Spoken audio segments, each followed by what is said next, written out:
Today's recap is about a classic, and you know it's good when it opens up with a man making deals with demon statues that were splattered with the priest's blood. In exchange for anything of his, the demons would make his lands prosper and let him rule the country.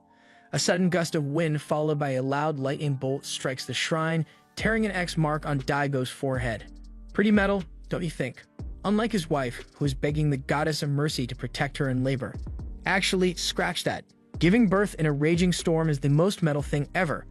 Like any other normal newborn, the baby's cries echoed through the hallways. But here's the kicker. This is no normal baby. A sudden bolt of lightning, the same as before, strikes the room. Lord Daigo enters the room to find his wife holding her newborn, telling her husband they had a boy. He rushes in with delight to meet his heir, only to be surprised by the sight. The baby has no limbs, eyes, nose, or even skin. His wife assures him she loves their son all the same. But Daigo realizes the demon tariffs are no joke. Nonetheless, he was still cheery about the outcome as this solidifies his deals with the demons. He hands the baby to the midwife, instructing her to discard it, ignoring his wife's desperate pleas to keep the baby, telling her they will have another child to replace this one. Thereafter, the midwife carries the child towards the river to drown him. Thankfully, the guilt overwhelms her as well as what seems to be the baby's desire to live. Hence, she sets him off in an abandoned boat moments before a giant skeletal monster appears from the brush and devours her. Imagine getting struck by lightning, almost getting drowned, and having to deal with the shitty father who throws you for the demons in first 5 minutes of your existence. Luckily, in every dark anime, there is a little sparkle of hope. And in this one, the sparkle reflected off a bald, blind monk's head. Following the stench of evil, he arrived at the scene to stand on business. The old-timer swiftly dodged the monster's attack and helped that mouth-breathing, child-eating, horrible stench, ugly son of a bitch back to hell where it belongs. The man of the hour notices the strange aura surrounding the drifting boat. Although he couldn't identify it, we all knew it was the aura of a main character in the making. 16 years later, many wars ravaged the land across Japan and corpses littering the ground became a normal sight. A priest praying over the dead comes across Jukai, who is known to put prosthetic limbs on the dead soldiers in an attempt to give them peace. Jukai brushes off his good deeds as a way to make use of the surplus prosthetics rather than throwing them away. Elsewhere, a raggedly cloaked boy with a katana on his hip makes his way to a village over the hill. Along its bridge, a small boy peddles his wares to those passing by. A gang approaches the child merchant Dororo, accusing him of stealing their goods after they hired him out of pity to look after the merchandise. Dororo taunts them before escaping and the thugs run after him. The crafty little shit hides in an alleyway waiting for the men to group so he can throw some coarse feces on them. Now, if we are being frank here, any crash at this point is justifiable. First, the kid acts all innocent and crab. Then he seals off the men who hired him to later throw shit on them. Now, I don't advocate for child physical tutoring, but at a certain point, one must put the fear of God in this little gremlin. Sadly, all the bent-up frustration was about to be let off on a little puppy, who, by the way, was begging for a garbage fish. But the little devil was like, sorry, no can do. You've got to learn how to survive on your own. Spoiling you won't help, brother. If we were keeping a checklist of reasons why this kid doesn't have parents, we now must be 6 points deep. That said, the kid did show some honorable behavior when he conceded and took the beating of his life to protect the puppy. The thug warns him not to repeat this mistake and leaves him be, but the little shit's stubbornness and a well-aimed rock to the thug leader's eye leaves Dororo's head at the bottom of the river. As the thug holds Dororo in the water, they all notice the mysterious cloaked individual on a nearby bridge overlooking them. They call out to him before realizing his expressionless doll-like face isn't gazing at them, but into the distance with his katana at the ready. From the stranger's perspective, we see a red aura barely floating along the river's surface, growing bigger as it approaches. Soon after, a giant brown sludge creature bursts out of the water and grabs the calm and reasonable man along with his lackeys, devouring them. Then it's the annoying brat's turn, but luckily for him, the stranger had enough aura farming and went to work. He removed his prosthetic arm to reveal his katana, which evidently set Dororo free out of the monster's grasp. Following this, the stranger climbed the bridge, slashing at its beams. The monster follows him as he reaches the top and removes his left arm, revealing another katana. He runs along, dodging the monster's attacks, and continues to slash at the bridge, causing it to collapse on the beast, leading to its demise. With the cost clear, Dororo ran to the man to hand him his prosthetic arms, praising his savior. He notices that everything decorating the stranger's body is fake, From the eyes, ears, nose, and limbs, every inch of his body is fake. And even then, Dororo still tries to glaze a man that can't hear or see while expecting a response. After the stranger finished the job, he started shaking violently. The mask fell off to reveal the flesh on his face growing skin. Meanwhile, Daigo was standing over his province admiring it when a lightning bolt struck from the shrine's direction. You know, the demonic one. So he rushes on horseback to investigate, only to find one of the statues sundered in half. Immediately, a landslide takes place along the mountain where the shrine sits. At Daigo's manor, his second son, Tahomaru, has hunted a turtle dove, proudly telling his mother it'll make her strong before running off. She compliments him and then immediately starts contemplating how the weather is the same as that fateful day 16 years ago. Elsewhere, the craftsman Jukai is seen putting a mask on the corpse of a fallen soldier, similar to the one the stranger was wearing. He then utters the name Hyakimaru. Later, as the duo makes their way along a forest path, Dororo pokes around trying to figure out how Hyakimaru can survive in the world despite lacking all of his senses. Consequently, Hyakimaru catches a couple of fish in the nearby ravine, answering that question. After a short stack cooks and the duo rest, we learn that Hyakimaru perceives the world through the color of the soul's flame. There is a flame that is inside everyone and everything in this world, and this flame varies depending on how hostile or peaceful it is. Aside from that, he has innate superhuman senses and strength which help him survive the darkness he lives in. Incidentally, Dororo was the second kind soul that stayed around Hyakimaru after the initial encounter since he met Jukai. The following morning, Dororo pulls Hyakimaru along, telling him that they can try getting reward money for killing a monster stalking a nearby village. Fast forward, they spend the night at a village chief's aide stable after discussing how they could help. That night, a monster carrying a bell opens the door and enters. Dororo, being the soy boy, panics and starts telling the main man to get to work, while Hyakimaru stays calm as a cucumber, only for the creature to leave as peacefully as it entered. And Dororo was like, "Geez, what's your deal?" His deal is nothing of your business, you damn freeloader. If you want to act like a businessman, then maybe you should pull your pants up and contribute a little bit instead of yapping all the time to man that can't hear or see. Anywho's, morning comes and the chief's assistant wakes the two up to escort them to meet the beautiful Lady Bunde, the village chief, who welcomes them from her bed, claiming her legs were badly hurt. Our boy quickly draws his arm blade but is stopped by Dororo and the villagers before they are both taken and detained in a storehouse. Safe to say, Dororo was clueless and annoying, blabbing how his boy didn't attack the ugly-looking man-child, but proceeded to attack the baddie. Speaking about visually impaired people, the priest is back and he is detained with them. The old-timer came to the village with the same purpose, but was captured while he slept. Hyakimaru and the priest prepared for battle after a hand crawled out of a nearby well. After cutting its fingers off, they chased the creature down the well back to the outside. Now facing Bunde's home once again, she transforms, revealing her true monstrous form. Hyakimaru is quick to attack and slash her eyes out while sustaining damage to his shoulder.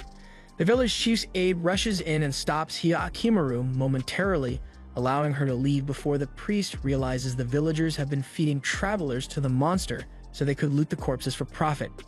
During their gruesome fight in the forest, the bell-carrying creature distracts Bunde long enough for Hyakimaru to land the killing blow. Nearby, the bearing pilgrim spirit reveals to Dororo where all the money the villagers looted is hidden. But before we relish in the present, we must venture back to the past, to a time when Dr. Jukai was not saving lives, but ending them. Long story short, he couldn't handle the guilt of his war crimes and decided to end it all. But the Lord said, "Not on my watch." This series must go 24 episodes strong. After that, he turned a new leaf and started helping people. Sadly, his past caught up to him, and a kid he had helped in the past turns on him, accusing the doctor for killing his father. Not taking into consideration, Jukai was just a guy they called after the raid was over. So statistically speaking, he couldn't have killed his father. But I digress. While wallowing in sorrow, Jukai stumbles towards a nearby lake where Hyakimaru's boat had docked itself. He does not hesitate to take this deformed baby into his care.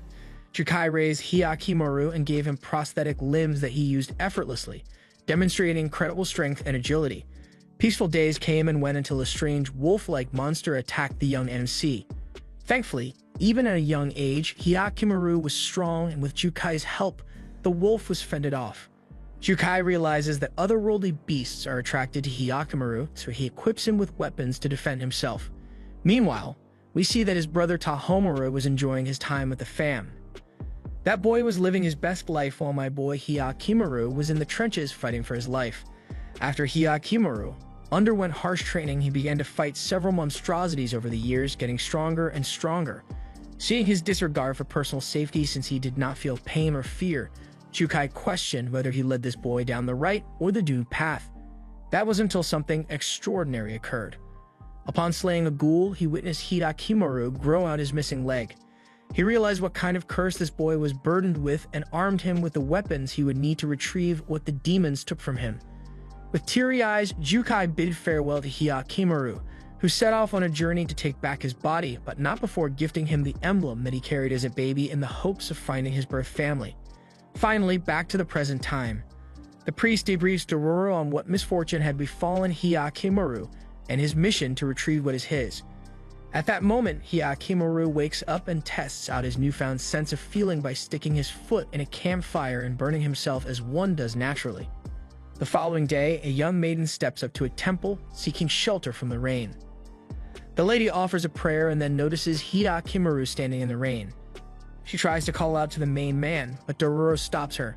Tired of waiting, Dororo pokes his nose into others' business and asks what the lady was praying for, to which she answers, "The safe return of my brother who went to fight a war."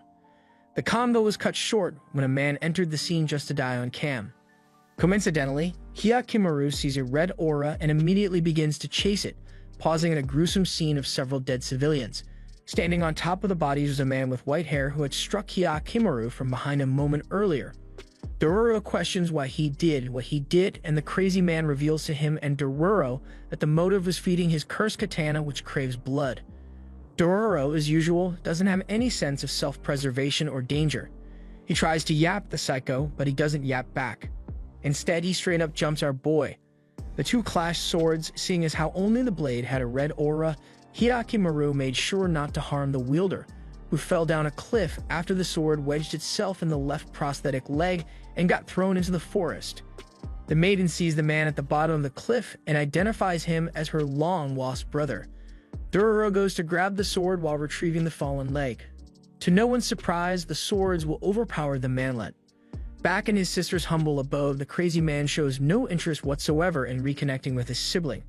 The lady starts piecing one and one together and realizes her good old brother has changed, and he is the man behind the countless deaths on the mountain. She looks up once more, hoping to see her kind brother's eyes, but instead she sees his eyes fixed at the window as he calls for the demon blade, which has Dororo dragging it to him. Luckily, Hyakimaru catches up and halts his advance. Back to the maiden, she pleads to her brother, asking what happened. What changed him like that? The man with 1,000 stare recalls what set him off on this path. How his lord forced him to execute innocents using a seemingly rusted, dull blade unfit for use, which hid a dreadful curse reactivated with the blood he soaked it in. Dozens of victims later in Nahiru, the cursed blade reached its full potential.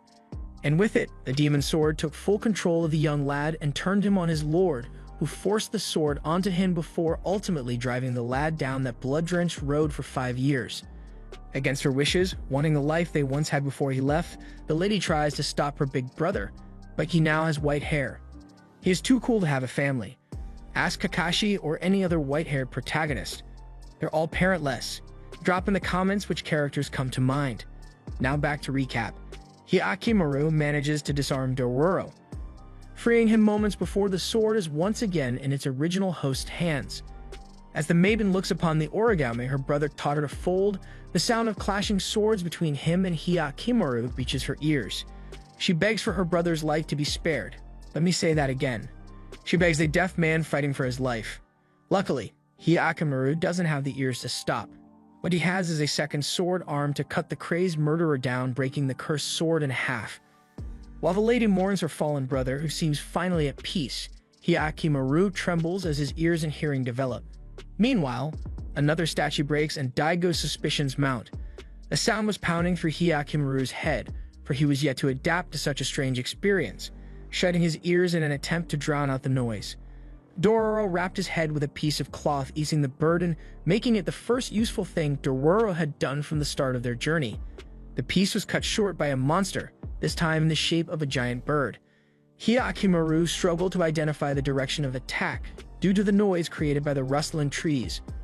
Although he managed to land a few hits, the main man was slow to adapt. Luckily, when the bird swoops in for another attack, the priest out of nowhere strikes it down with an impressive show of swordsmanship, saving the duo. Hirakimaru rests, hoping to recover from his battle wounds, while the priest informs Dororo of the nearby war between two clans, one of which is Clan Sakai, which betrayed its allies. Hirakimaru wakes up to the soothing sound of a girl singing and begins following the melody. He finds her crouched in a lake washing herself before collapsing in her arms as a result of his injuries. As Dororo and the priest catch up, the girl escorts them to a nearby rundown temple and offers aid for his injuries. She tells the group that her name is Mio, and that she, along with a bunch of orphans of war, take shelter here. One of the orphans, named Takibo, insists she eat and then goes to bed while he stays with Dororo and his friends. Well-fed, the priest leaves to scout for a path avoiding the battlefield. While Dororo finds out from Takibo that Mio's diligent knight for the army helps put food on the table, which is why she sleeps during the day. Funny enough, Clan Sakai is fighting none other than Daigo's clan, whose reign is beginning to waver in the shadow of all the misfortunes arising once again. His wife takes notice and warns him of the past repeating itself, all while Tahomaru listens from a distance. Mio checks on Hirakimaru's fever before leaving for work, hoping to bring him medicine. She leaves with a sad expression on her face while singing the same song as before, which Hirakimaru tries to reach out to. Along his search for a safe path, the priest comes across a deep sinkhole with an ominous presence nearby. Back at the dilapidated temple, Mio returns and finds our boy waiting for her. Dororo finds the two and explains how it is that Hirakimaru perceives the world. Then Hirakimaru stretches his hand out to Mio's mouth, mimicking a request for her to sing since he finds it soothing. They all enjoyed her singing for a brief moment before the priest returns and tells them of his finding of a safe place from the war. However, it is occupied by a dangerous monster like none he's faced before. Our MC immediately departs to face the beast with the priest in tow, who notices a small buildup of red aura around Hirakimaru, similar to that of the evil entities. Meanwhile, Mio sets off to work for the enemy army to raise more funds in the hopes of making their move out faster, with Dororo close behind, making sure she's safe. Dororo secretly finds out the cruel reality of Mio's erotic services for the army as she struggles against a handful of soldiers. Meanwhile, the boys are having their own struggles with the giant ant lion. Dodging his rapid attacks, Hirakimaru managed to deal the killing blow at the cost of his right leg, which the ghoul devoured. The priest rushes to his aid, and for the first time, Hirakimaru's screams can be heard echoing through the forest. With the truth of what Mio has to go through revealed to Dororo, he stumbles back to the shelter, where he meets the priest and injured Hirakimaru bleeding severely from his leg along the way. Likewise, Mio arrives all bruised up, carrying supplies back to the shelter. Once she sees the blood trail leading in, Mio quickly runs to tend to Hirakimaru's injuries. Dororo then leaves the room after the guilt of what he saw the previous night overwhelms him. Dororo confides with Takibo, who tells him about the dream they all share to one day start their rice paddy, which is why they are all so driven to work hard, which is why Mio exerts herself unbeknownst to them. Back at Pappy Daigo's province, a drought threatens his land. So his son Tahomaru urges him to go balls to the wall in the war against the Sakai, yet to no avail. Neither Dada nor his mama permits it. In his frustration, Tahomaru rides off with his retainers, Hyogo and Mutsu, who nag him for his attitude towards his loving mother, for he secretly suspects something is being hidden from him by his parents. Meanwhile, mother's favorite child, Hirakimaru, frustrated by his mistake in the battle, tries to set off looking for another fight, but Mio stops him. The big man still refuses to talk because his voice hurts his ears. Amused by this, she begins to sing him her usual song, which calms him down. The priest and Dororo quietly watch from a distance, and the priest notices that the tinge of red soul flame flowing out of Hirakimaru disperses during the song. The embers left when the demons took his body still linger, and the priest warns Dororo not to let that red flame overtake his soul as he leaves to scout once more. In the meantime, Hirakimaru and Mio share a wholesome moment. Sadly, at the moment, Mio can't help but be disgusted by herself and worries her soul flame is tainted in his eyes. But his touch along her face disperses all her worries. Another grueling night passes as Mio services the soldiers. While back at the shelter, Hirakimaru carves out a makeshift leg. The next day passes more of the same until night falls. All the kids lie asleep until Dororo wakes up and realizes Hyakimaru has gone to face the ant-lion monster who had returned. Thunder can be heard. Villagers anticipate rain that will finally end the drought as Mio returns and Takibo informs her of what happened. Close behind her, a small group of Daigo's forces tailed Mio under suspicion of being a Sekai spy. On the other end, rain falls on Hyakimaru as he fights the ghoul, dodging its attacks until his leg gets caught. As before, this time the big boss was ready, revealing another sword attached to the stick leg, which he uses to free himself and land the killing blow on the beast, recovering his leg in the process. The rain quickly subsides, another ill omen for his father's land. Unfortunately, a terrible event had transpired in their absence. The duo returned to the shelter to find it ablaze and all the kids were gruesomely cut down. Dororo rushes in but is cast aside. After the runt voices his disdain, a soldier attacks Dororo, but is intercepted by Hyakimaru, who cuts his arm off. Dororo clings to Mio as her final breaths sing to them. Upon hearing and piecing together what had occurred, Dororo's pain cries are drowned by Hyakimaru's blood-curdling scream. He ferociously attacks the soldiers, cutting them down like a madman. They attack desperately, trying to keep up but fail and are slaughtered for their deeds. At that point, it wasn't a fight, it was a slaughter. A deserved one, I'd say so myself. Seeing the human garbage getting what they asked for and more, the little kid remembers the priest's warning. Thus, he jumped in to stop Hyakimaru and showed him the bag of rice shining with a golden flame that Mio had hoped to start her rice patty with. Overcome with grief, the two mourn the dead before giving them a proper burial and then moving on with the rice in hand, keeping the dreams of their fallen friends alive. The duo makes their way through a mountain forest while Dororo contemplates how Hyakimaru lost himself fighting those soldiers. As his concerns mount over the demon's aura overtaking his friend, a giant red flame in the shape of a spider is seen on the treetop. Hyakimaru springs into action, shredding its nest and freeing a victim it had captured. He manages to land a few hits, but gets webbed to a tree, giving the half-woman, half-spider ghoul a chance to escape into the brush. Dusting themselves off, the two make their way to a nearby village that has been well fortified. According to a soldier, a kidnapper has been taking villagers recently, which is why they are on edge. The spider ghoul, now weakened after her encounter, uses her power to take the form of a human woman and manages to infiltrate the house of a villager named Yajiro, who picks her up as she plots to steal his life force to regain her strength. He gives her the name Ohagi, referencing the flowers he found her lying in, along with food and a place to sleep and rest. Meanwhile, the Dream Team continues their search for the beast in the hopes of attaining its bounty.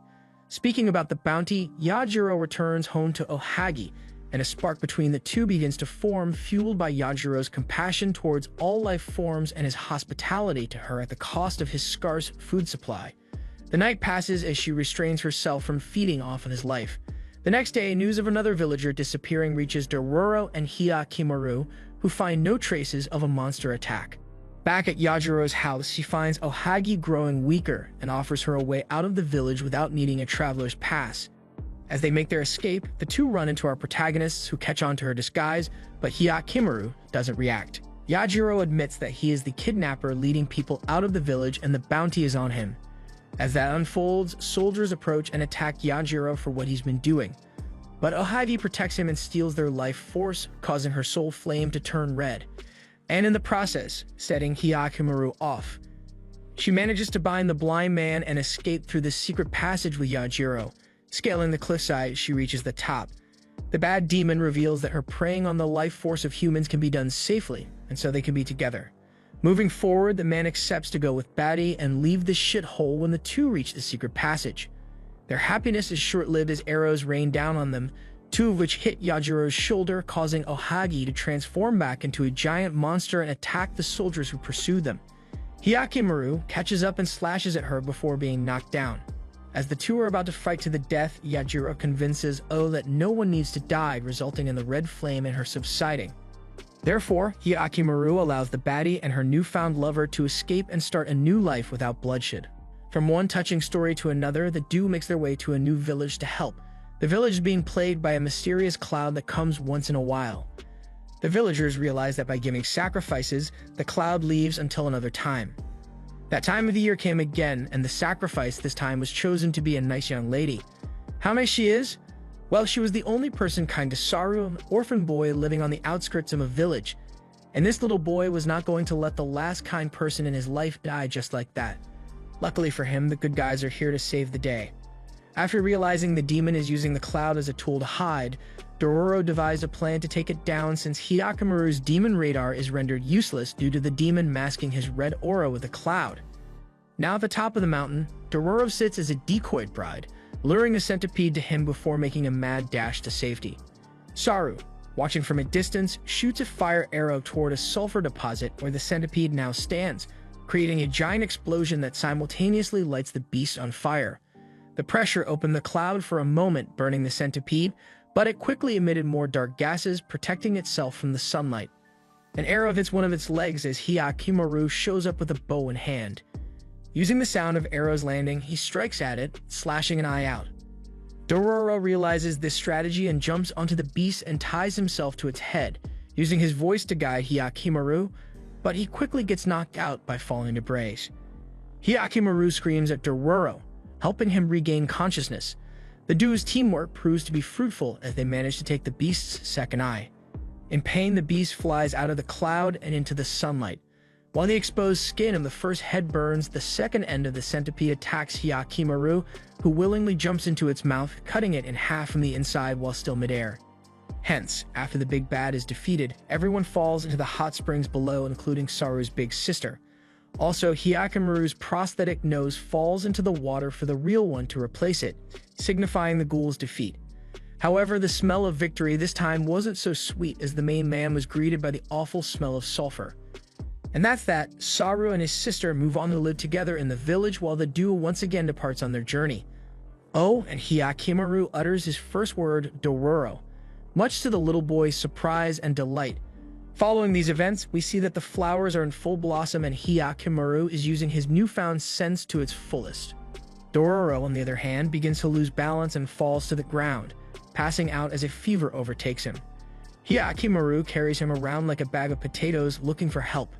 As he settles in the shade of a nearby tree, Dororo regains consciousness, staring at a red spider lily flower that is reminiscent of his mother. A priestess stumbles across the two and takes them to a temple to recover.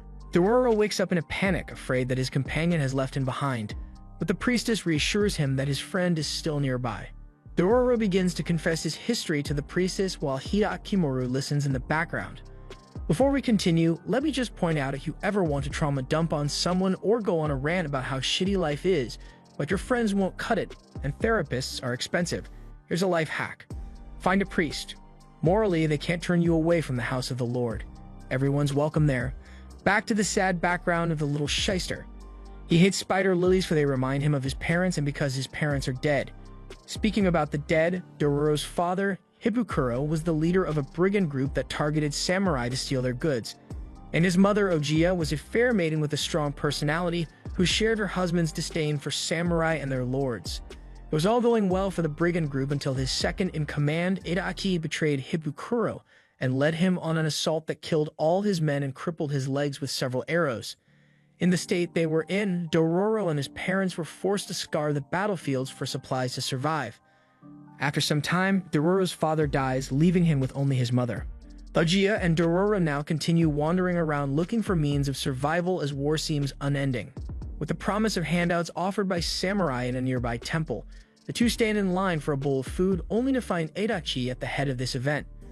Ojiya ignores the trader's taunting remarks and rushes in line when she hears the food is almost out. She didn't have a bowl for the scaling stew, so she filled her palms with it to feed Dororo. Weakened by starvation and her bloody hands, Ojiya collapses in a field of spider lilies before passing away in front of Dororo. Back now in the confession room, the little fella falls back to sleep under his fever, and the priestess at that point reveals to Hyakkimaru that Dororo is in fact a girl. A few days later, the fever subsides and the two continue on their journey. Concerned by her secret now revealed to Hyakkimaru, Dororo questions him to no avail. Back at the Daigo estate, an informant relays to Daigo that a midwife once saw a baby without limbs floating down the river. Also, some of his men sent to kill a spy were cut down by a young man with prosthetic limbs. Remember the massacre our boy did at the temple? Yeah, he's talking about that one. And Tahomaru heard all that from behind a wall. The next day, Daigo is given grim news. Rain has not blessed them in 2 months and crops are beginning to suffer. Their neighboring clan, the Asakura, grows restless and has started to silently ready an army near their province's borders. Seeking answers, he rushes the Hall of Hell, where he finds many of the demon statues sundered. They grant him a vision of Hyakimaru's survival, which confirms his suspicions. Elsewhere, the duo so happens to be approaching Daigo's land with the promise of food. Meanwhile, Tahomaru conducts an investigation trying to figure out what secret his parents have been keeping from him his entire life, one that seems to trouble them so deeply. Along with his retainers, he questions an informant his father had hired, finding out he was tasked with finding out the fate of a baby from 16 years ago. Tahomaru confronts his father, asking for the truth regarding his findings, but is denied and dismissed. His retainers console him as he hears a commotion in a nearby village. He arrives at the scene where villagers beg passing soldiers to help fell the beast lurking in their lake's depths. Tahomaru does not hesitate and sets off with his retainers, Hyogo and Mutsu, along with a group of soldiers across the lake in search of the monster. Immediately, the water begins to swirl and a crab ghoul shows itself and tries to devour the group. However, they are prepared and swiftly manage to repel its attack and cut one of its claws off before escaping back into the depths. Soon after, it returned to punch holes in Tahomaru's boat, which forced their retreat back to land. The day passes as they plot a method to end the beast. The following day, Tahomaru's force, hand in hand with the villagers, crafts a gate at the entrance of a nearby gulf, where they lure the beast in and close the gate at its entrance, cutting it off from the rest of the lake. Upon opening the sluice, the water drains and the monster is exposed for its assault, which almost ends the beast, forcing it into a desperate but successful attempt to break the gate, flooding water back into the gulf. The crab bites down on Hyogo, who was sucked into its jaw. Before it could bite down, Hyakimaru, out of nowhere, jumps in and slashes the beast. Thanks to the help of his big brother, his friend escapes as the monster meets its demise. The two brothers cross paths for the first time, ignorant of their ties. Another statue crumbles following their deeds as Daigo's wife continues to pray zealously to the decapitated statue that saved her son's life. The two brothers meet and Dororo squeezes some thank you money from Tahomaru before she sets off with Hyakimaru towards Daigo's domain. The little brother confides with his retainers over how inferior he felt toward this crippled stranger and how he was the one to kill the beast. The duo makes their way to town, settling to watch an exaggerated play portraying Daigo's deeds of defeating demons haunting the land and making it flourish. They happen to come across a familiar ally, the priest. After catching up on the tragic events since their last encounter, they part ways again as the priest points out the tinges of red flame now emanating from Hyakimaru following his killing of humans. Wandering through the town, they catch rumors of a demon named Bamin and begin their hunt. In the Lord's manor, word reaches to Daigo that a young blind man with prosthetic limbs has saved Hyogo. The news is dreadful to his ears but joyous to his wife.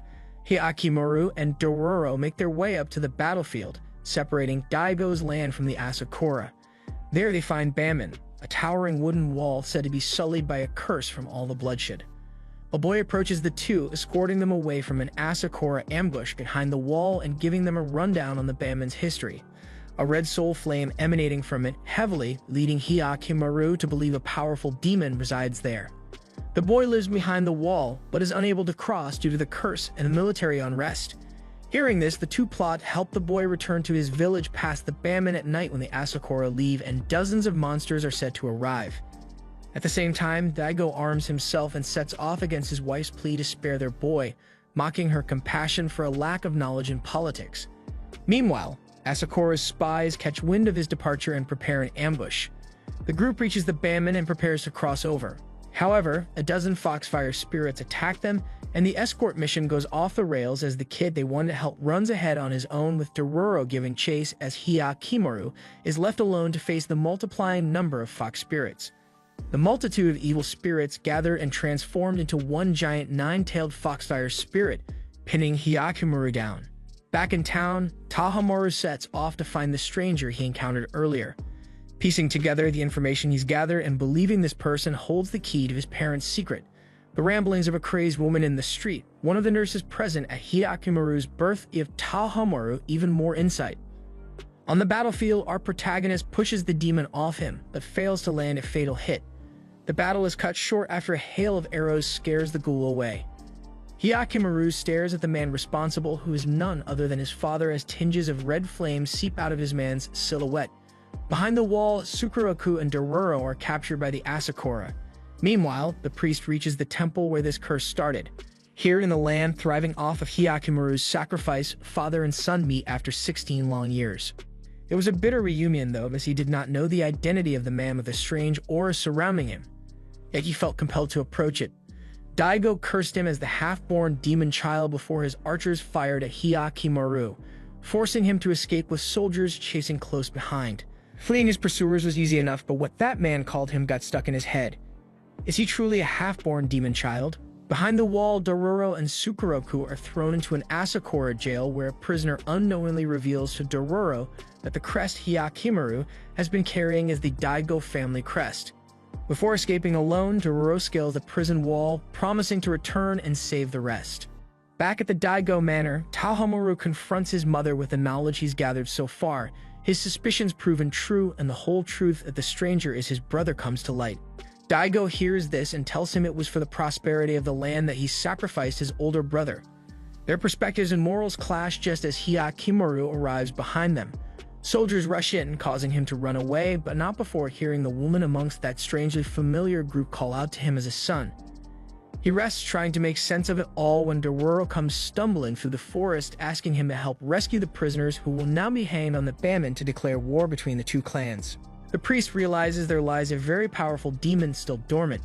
After that, the older timer decides to regroup with the homies. On his way, he passes by Tahomaru, who he sees holds a soul flame very similar to Hyakimaru. Little bro makes his way to the hall with his two retainers as his morals struggle to find a proper answer to side with his long-lost brother or to side with his father, who uses the well-being of their clan as a moral high point. Though when Tahomaru tries to open the temple door, a great force kicks him out, leaving him even more frustrated. Later, everything leads up to a moment with everyone gathering near the bammen wall. The two opposing clans clash as the prisoners are shot dead, except for Sukeroku.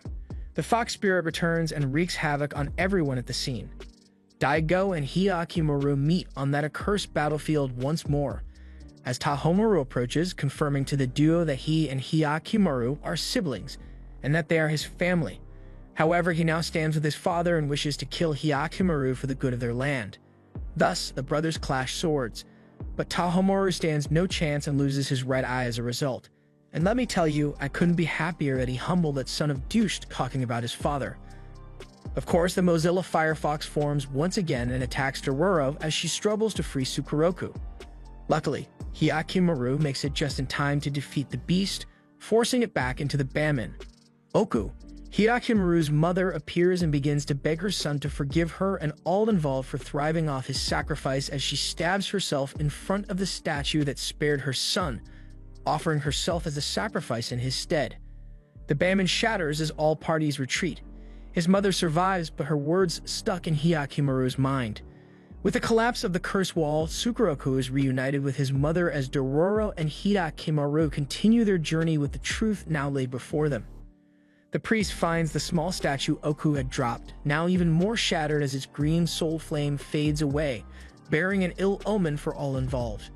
Restless nights pass over Hyakimaru as all the events that unfolded related to his family continue to haunt him. He finds no answer but to kill the demons who took his body as fast as possible. Therefore, the two head to a recent sighting near a hot spring. Meanwhile, back at Daigo's province, his land flourishes once more, and the Asakura clan is no longer a threat, for the treaty with the demons seems restored for now, at least. Behind a waterfall, a woman drags her victim to a cliffside in front of a giant faceless statue. Its giant sword swings down, flaying the man's face off as an offering to restore its own. But it fails, setting the woman with shape-shifting powers to find another sacrifice. Of course, the next victim happened to be Dororo, who runs into the shape-shifter with a face resembling her mother. But first, the little runt drags her back to Hyakimaru, who confirms she isn't a monster, but something else he can't discern. She calls herself Okaka and allows the duo to spend the night at her humble abode. She fixes them some dinner, a nice hot pot of rice laced with drugs. While Dororo eats and tries to play house with the shape-shifter, the baddie reveals to Dororo that she will offer Hyakimaru's face to complete the statue moments prior to passing out. Before the ritual is complete, Dororo rushes in and frees Hyakimaru, who recognizes the evil in the statue and attacks. He manages to break its left hand, but then Okaka interferes and binds him once again. And just like the first time, Dororo frees him once more after convincing Okaka of the error of her ways. The statue grows angry with her and cuts her down as Hyakimaru takes the chance to stab its head. The statue swings at him, ending its own life in the process after Hyakimaru dodges away. With the monster defeated, they continue on their journey to the hot springs where they happen to run into the priest. There, a mysterious map covering Dororo's back is revealed. Dororo's father had an ambition that the peasants would rise against the unfair rule of the samurai, so gathered all the fortune he stole from them and hid the treasure far away. The only lead was a map drawn on the backs of his wife and his daughter, Dororo. With the priest's insight and Dororo recalling one of her last interactions with her mother, they realize that she holds the key to a treasure that could set their path past Hyakimaru's quest to retrieve his body. Their choices are now broadened, and Dororo feels burdened with a difficult choice. Use the treasure selfishly or use it for the greater good. Meanwhile, Hyakimaru is still determined to take his body, even if it costs his family their prosperity. Along the way, they encounter two friendly spirits who lead them to a burnt temple with traces of oil, leading them to believe that it was deliberately set on fire. The spirits vanish as a man named Savame, lord of that area, approaches them and invites the two over to his place, away from the supposed danger imposed by the spirits haunting the area. They follow Savame, who seems to have a faint red flame surrounding him, unlike that of the ghouls Hyakimaru has faced so far. During their stay, they ask Savame about the temple, which he claims was a place where orphans were abused until lightning struck and burned it to the ground. However, his story doesn't add up because they saw traces of oil at the scene, and the nun's spirit, which he said was evil, showed no sign of a red soul flame to Hyakimaru. Not to mention, Savame looks like a textbook villain creep. But fear not, our hunch didn't take much time to be proven correct, since once the home team fell asleep, they were pounced on. A giant caterpillar monster attacked, but it was too weak when faced with Hyakimaru's main character, Aura. Barely surviving, the monster escapes into the arms of a giant moth who covers the dew in its dust before fleeing into the woods. Overlooking his village, Savame meets the moth ghoul who morphs into a human woman as she tells him of her failed attempt at feeding her children. The identity of her prey being the child the 12th demon could not devour. Then we learn that Savame, much like Daigo, uses the power of a demon for the prosperity of his land. The next morning, the duo dines with Savame, who insists they stay for as long as they want. Dororo sets off to investigate the village, while Hyakimaru stays to watch over the lord of the manor. On Dororo's end, everything seems normal throughout the village, except for the weird look she gets when asking about the burnt-down temple atop the hill. Continuing her search, she enters a storage house only to be trapped by the villagers. Under the storehouse, the caterpillar ghouls lie in wait. They chase after Dororo, but the kind spirit from before protects her. Turns out this big man baby is the culmination of the kid's spirit sacrificed by Savame and the villagers to Mamai Onba, aka the Moth Mommy. On the other end, Hyakimaru tails Savame to a spot overlooking the village where Savame tells him the truth as dozens of moths hatch from their cocoons and attack Hyakimaru. He makes short work of the attackers, but the mother moth survives and throws him down, knocking him unconscious as she flees. There was also this funny moment where our boy kicks the insect lover from behind. The Moth Mama children attack the village as their hunger grows stronger, wreaking havoc. Dororo finds Hyakimaru, and under the kind spirit's guidance, he makes his way across the nearby lake. The Moth Mother springs out of the water and attacks Hyakimaru, who sets her ablaze with a bag of oil and a spark fixed to his prosthetic leg, killing her swiftly. With another major demon killed, a prosthetic spine shoots out of Hyakimaru's spine as his own grows back. Walking through the raised village, Dororo questions whether this path is justified by how much damage Hyakimaru's mission has caused to those around them.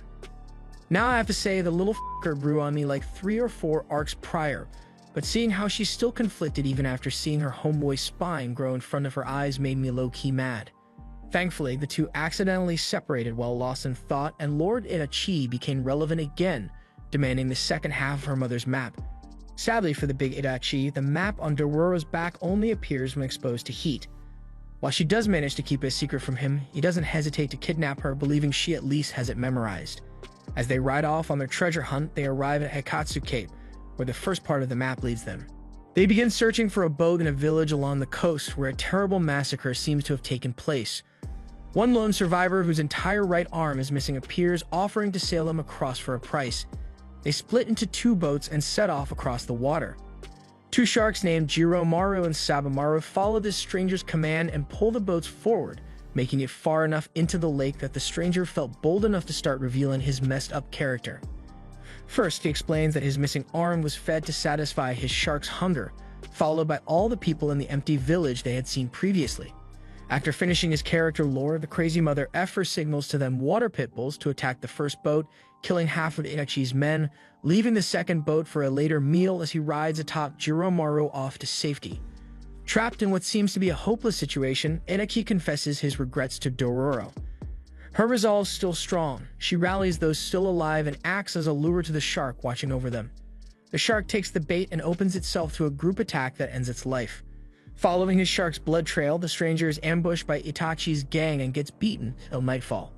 Now back on their main goal, Itachi strips down Dororo looking for the map. Stunned by the fact that she was a girl all along, all the gang gather around the fire. And that's when the nearby campfire gives away her secret, prompting the lads to copy the map and go on the hunt when dawn breaks. Meanwhile, the one-armed stranger lying beaten near his dead shark swears revenge upon the killers, which stirs a strange transformation in his remaining shark, Jiromaru. Far away, Hyakimaru follows the horse tracks left by his companion's taker. He limps on the leg he lost in his fight with a statue, and a passing monk sees his struggle and points him to a familiar doctor who offers prosthetic limbs to those in need. A giant bloody tree looms over a battlefield where Jukai does his usual duty of giving limbs to the dead. Suddenly, the ghoul attacks the looters in the area but seems to spare Jukai for unknown reasons. Moments later, Hyakimaru shows up and slays the monster, reuniting with the man who raised him as his flesh and blood. Jukai is overwhelmed with happiness as the boy appears to have regained many of his senses. Although it is obvious to him that the carnage Hyakimaru has been through has affected him negatively. Later in a cave, the young man reveals to Jukai all that has happened thus far, how he found his family, and the reason behind his disfigurement. At the same time, back in Daigo's domain, Oku finally awakens from her coma. As Tahomaru sets off hunting for ghouls, his retainers, Hyogo and Mutsu, notice that their young lord has changed drastically since the recent chain of events. Back at what seemed like a happy reunion, things quickly took a darker turn. Troubled by the truth, Jukai refuses to give Hyakimaru a replacement leg, knowing that the path he's chosen has led him to slay more than just ghouls. Outside, a relentless storm triggers a landslide, trapping the two inside Jukai's cave. Hyakimaru realizes the price he has to pay to get his body, and his determination to do so is steeled because of his missing companion, Dororo. Thus, he digs his way out to find the tree overlooking the battlefield, spawning more ghouls. Hyakimaru, with his new leg, is quick to eliminate the threat. Before setting off to look for Dororo, Hyakimaru asks Jukai for his name, having never learned it. Jukai's self-doubt leaves him feeling unworthy. But that is not the case for Hyakimaru, whose appreciation for the first kind soul to stay by his side is immense, and he calls that soul Mama, a title signifying a precious figure from his perspective. After Hyakimaru departs for the first time in decades, Jukai feels alive once more. In Daigo's province, Tahomaru and his retainers manage to defeat a master Roshi-looking rat ghoul. Following their success and led by a rumored sighting of the captured Dororo, he sets off with a small army to track down and kill his brother. Likewise, Hyakimaru sails towards the treasure island. Sabamaru gets devoured by Jiromaru and triggers a horrendous mutation. He doubles in size while gaining claws that help him walk on land, and his first target is Dororo. He lunges at her, but his attack is blocked by none other than Hyakimaru. The two clash, but the ghoul is no match for our protagonist, Hyakimaru, and his new leg. Well, I guess Dororo was there as well, and they have a touching reunion, which is interrupted by the left leg growing back, having defeated another demon, which now, if you think about it, makes the whole get a new leg mission kind of underwhelming. But oh well. Over the horizon, a fleet appears. Tahomaru and his army land on the island and immediately begin their hunt for his brother, as well as anyone on that island, which includes Itachi and his group. The two groups, Dororo's and Itachi's, now stand united by a common enemy, and mission survive the samurai attack. Using a decoy explosion, they make a run for it, but get cut off by Tahomaru and his retainers. Hyakimaru fights all three, Tahomaru, Hyogo, and Mutsu, with their resolve to kill Hyakimaru for their land made clear. A grueling fight ensues as they injure Hyakimaru and break his right sword arm, but his ferociousness knows no match. Atop the mountain, the crazed trainer of the demon sharks sets off a giant explosion in an attempt to kill everyone and avenge his dead friends, killing himself in the process. The landslide separates the two brothers' fight, killing most of Tahomaru's force and injuring Hyogo, forcing their retreat. On the other hand, Irachi, who was gravely wounded, sacrifices himself to protect Dororo from the debris as the two fall into the treasure pit and he finally lays eyes on the hidden wealth before passing away. After mourning him for some unknown reason, as if this wasn't the same man who betrayed her father and in the process led to her parents' suffering and death, Alzheimer's patient Dororo decides to leave the treasure for now since she hasn't decided on how to best make use of it. Nonetheless, she only takes a handful of goodies to continue their journey. The duo makes their way to a village rumored to have a skilled blacksmith. Their priority is to repair the arm blades worn out from the countless fights thus far. The villagers seem to lie about the blacksmith being terrible at his work, contrary to his excellent craftsmanship. Arriving at his house, Dororo and Hyakimaru are greeted by the blacksmith's daughter, Okawa. Hyakimaru acts out his strange habit of rubbing foreheads with Okawa, who pushes him away but is instantly charmed. Inside, Okawa introduces the two as customers, with one of them as a potential husband. Her father, Munetsuna, quickly notices all the death staining the blades and they all set off to purify the blades atop the mountain at a Bishuman shrine. On the temple roof, a small creature inflicts some sort of magic on our boy that forces him to act contrary to what he is told or want to do. Okawa is so head over heels for our boy that she informs him their wedding day is going to be tomorrow. Hearing this, Dororo scrambles for answers, and at the blacksmith's house, she realizes this all started at the temple. There she meets with the bride and groom-to-be. They spot the demon behind this whole dilemma and deal with him swiftly. With the wedding situation resolved and his swords back in perfect shape, Hyakimaru and Dororo set off once again. But fear not, Best Girl is not left alone at the altar as a man crushing on her for a long time steps up and finds the courage to ask for her hand, which she agrees to. Thus, everyone gets their happy ending except for Daigo, whose land is now suffering. Locusts and rodents destroy crops, droughts occur, and an epidemic sweeps across his province, starting at its borders and moving inwards. Tahomaru laments this scene, having failed to kill his brother.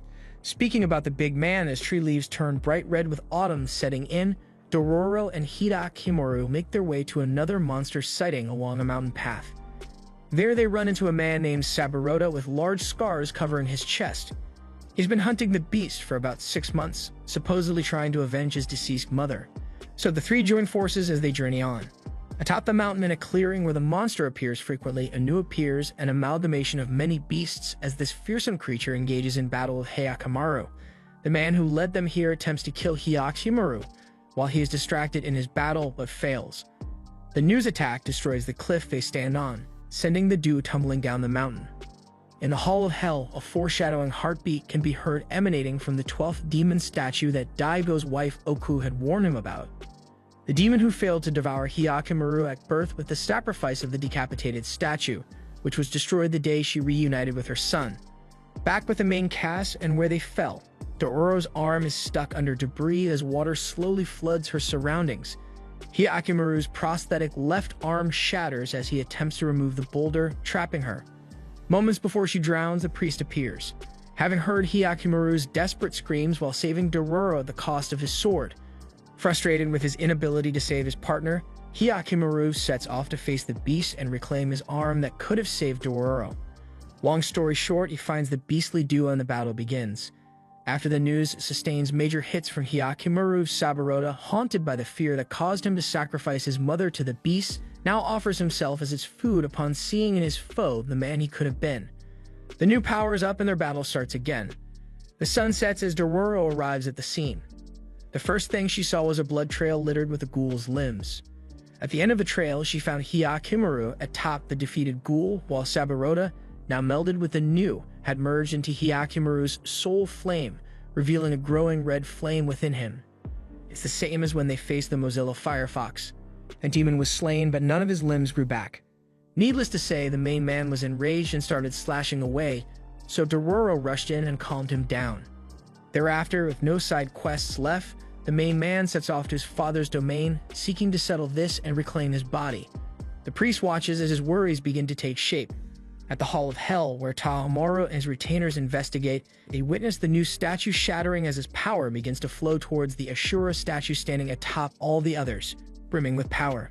Hyakimaru and Dororo make their way to Daigo's province, where his father's armies burn down villages affected by the epidemic and recruit everyone viable as the Asakura gathers its armies once again. News of Hyakimaru's arrival reaches Daigo. Unable to spare troops, Tahomaru and his two retainers step up and set off to face the cursed child, hoping to save their land. As the army prepares for battle, Mutsu hides early signs of the plague she was exposed to during the border investigation. Meanwhile, the other girl falters as her companion drifts farther and farther away, consumed by his desire to reclaim his body. Though his goal isn't selfish, his methods are too cruel, leaving her unsure how to help Hyakimaru regain his senses without being overwhelmed by the sorrow of those who are about to perish. Around a campfire, Hyogo sleeps peacefully as Tahomaru and Mutsu reminisce over their journey from the day Daigo saved them and raised them alongside Tahomaru. All these memories lead up to this mission, which they believe will finally achieve total prosperity in their homeland. The following day, Daigo's army gathers to fend off the marching army of the Asakura. Elsewhere, on top of a canyon, Hyakimaru and his companion are attacked. Luckily, the man of the hour, too sweet to be sour, was fast enough to block an arrow aimed at his head, shattering his left arm prosthetic. Disregarding Dororo's wishes to flee, Hyakimaru engages his attackers, who brazenly call him a demon. The rich boy's synchronized party assault stands no chance against his fury. Safe to say, on this day, these losers learn what a decade of fighting against eldritch demons does to a mother effer. Needless to say, it looks grim for Tahomaru.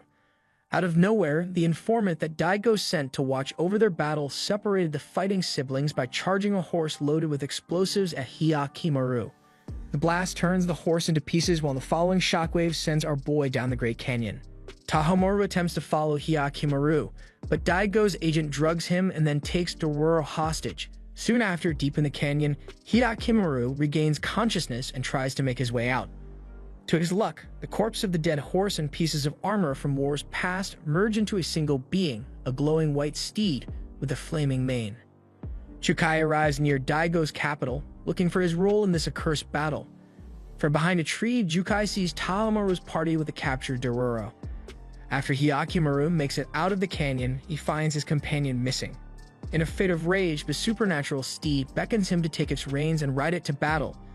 In the field hospital, Tahomaru visits Hyogo, who lost his left arm and notices that Mutsu isn't alongside his brother. Tahomaru searches for her and finds out the truth. Having lost her right arm and weakened by the plague, her life seems fleeting. Upon that, Tahomaru orders her to rest as he swears to fulfill his ambitions with his remaining retainer and close friend by his side. It doesn't take long for Mutsu's guilt over her inability to help her lord force her out of bed. Meanwhile, Oku sneaks into the castle cell to free Dororo, leading her toward freedom. Dororo is frustrated when this woman asks about the son she abandoned, but at the same time she cannot help but find peace in the warmth of her embrace. Oku expresses the depth of her guilt towards her actions, admitting that there is no salvation for what she has done. As the two make their way through a secret tunnel leading outside the castle walls, upon reaching freedom, the two ultimately decide to stay together and find Hyakimaru. Sadly, the boat they took downriver crashed into some debris after the water currents grew strong from the rainy weather. Dororo regains consciousness under the supervision of none other than the blind priest in a stable with the mule belonging to the horse killed in battle. She finds the lord's wife kindly tending to those affected by the misfortunes. Dororo admits to Oku that the demonic flame in Hyakimaru is growing and that they need to stop him from falling further down into this bloody quest. Nearby, screams can be heard as a torrent of flame and death swirls through the Daigo army. Atop the ghoulish steed rides Hyakimaru. The mad lad tears through the men standing in their way. Meanwhile, Mutsu reaches the Hall of Hell and begs the 12th demon to take her body instead. Hyogo and Tahomaru arrive trying to stop her, but the demon denies her wishes. Only Hyakimaru's body will satisfy it. Suddenly, a bolt strikes the temple, transforming those present inside. On the battlefield, Hyakimaru and his steed find the informant who took Dororo and burned him to a crisp before riding off to the army's main camp. In their path stand familiar silhouettes tainted by red flames. Hyogo and Mutsu now have his arms and Tahomaru both his eyes. Upon that realization, Hidakamaru charges forward, demanding what is rightfully his. Back at the village, the mule escapes and runs away towards a familiar presence on the battlefield, where Hidakamaru fights his brother and his retainers. The entitled f***ers claim ownership of Hidakamaru's body as their lord's property, and such a preposterous claim throws him into a blinding rage. Dororo, Oku, and the priest reconvene on a cliff facing the battle between Hidakamaru and his enemies. There they realize the truth of the situation unfolding in front of them, but cannot interfere as the fight is too treacherous. The ghoul horse manages to pin Hyogo down, and the sound of its approaching mule distracts it for a second, allowing the two siblings to gravely wound it. However, it does not falter, ripping Hyogo's head off and shredding Mutsu with a mighty kick. But they are not yet finished. Their limp bodies suddenly spring into action, stabbing the ghoul horse fatally before collapsing. The mule approaches its mother for a touching reunion before her life fades away. As Dororo watches over this scene, Tahomaru disengages to check on his retainers one last time. Mutsu bids him farewell as she too passes away following her decapitated brother. Tahomaru screams in agony over his lost friends, while Hidakamaru squirms in pain as his arms finally return to him before the two immediately cross blades again. Oku briefly breaks them up, which throws Hidakamaru into confusion as he runs away, trying to understand why everything has to go that way. Tahomaru gives chase without hesitation. Even now, touched by the demon's curse, Hidakamaru ties the two blades he has in his arms to his hand and fights Tahomaru, who follows behind. Jukai sails down the river, witnessing how far this boy has changed. Tahomaru reaches the castle and evacuates it in preparation for the showdown with his brother, who arrives shortly after and the fight resumes. Lanterns fall over from their battle, causing a flame to consume their surroundings. The castle fire signals to Dororo, Oku, and Jukai that the siblings are in combat, and they all rush to the scene, trying to play their roles in protecting their loved ones from a fate worse than death. In the flames, the two brothers trade blows, each of them fighting to fulfill their desires. Hidakamaru notices that Tahomaru lacks something the same as him, even though he speaks of everything his parents bestowed upon him. Tahomaru admits that deep down he always had something taken from him, his mother's love. Oku separates from Dororo and the priest, taking a secret passage into the castle, where she meets Jukai, who plans to go down a similar path as her. The fight is settled as Hidakamaru lands a blow strong enough to break Tahomaru's sword, purposefully sparing his life. Realizing that they are both the same, the fighting stops as they begin to see eye to eye. The 12th demon, however, displeased by Tahomaru's action, forces his will upon him. Tahomaru immediately rips out both eyes belonging to his brother and offers them to him. They fade away, spawning a giant monster that comes crashing through the castle floor. Finally, Hidakamaru's last foe appears and he slays him without a moment's rest. His eyes begin to take form. The castle still burning, Tahomaru collapses as Oku and Jukai charge in to protect Hidakamaru from the falling ceiling. Oku finally fulfills her wish of embracing her child once more, as she confesses her unwavering love for him that kept her praying for his safety all these years. He feels her warmth and comfort, but his eyes are still unopened. Jukai hands him a carved statue with a face as kind as his mother before setting him off towards the exit where Dororo's yelling can be heard. Before he exits, Hidakamaru opens his eyes for the first time and looks at the two people whom he considers his mama before the fires separate them. Oku sets Tahomaru's head on her lap and apologizes for making him feel lonely all these years. She promises to stay with him forever, which brings peace to his heart. Jukai felt fulfilled as the flames rose and consumed all three of them with Daigo's castle. The priest Bimamoru pulls the dew out of the well, during which Hidakamaru peers at Dororo's face for the first time. He calls her pretty, which flusters her. The three stand watching as Daigo's castle burns down and crumbles with his surrounding domain. Hearing news of what has transpired, Daigo charges with his army against the Asakura in a futile assault that ends in his defeat.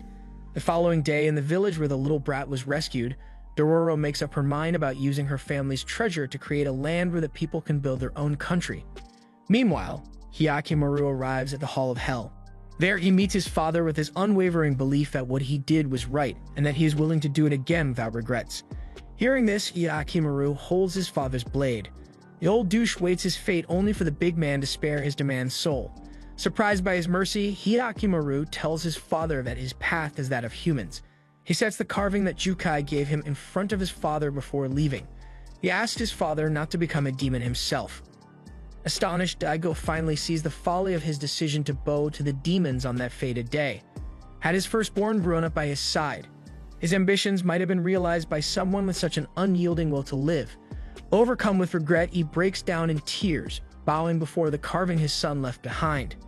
Meanwhile, Dororo is worried about her missing partner and confides in the priest Biwamaru, who tells her that he is on a journey to find the path of humanity he lost along the way.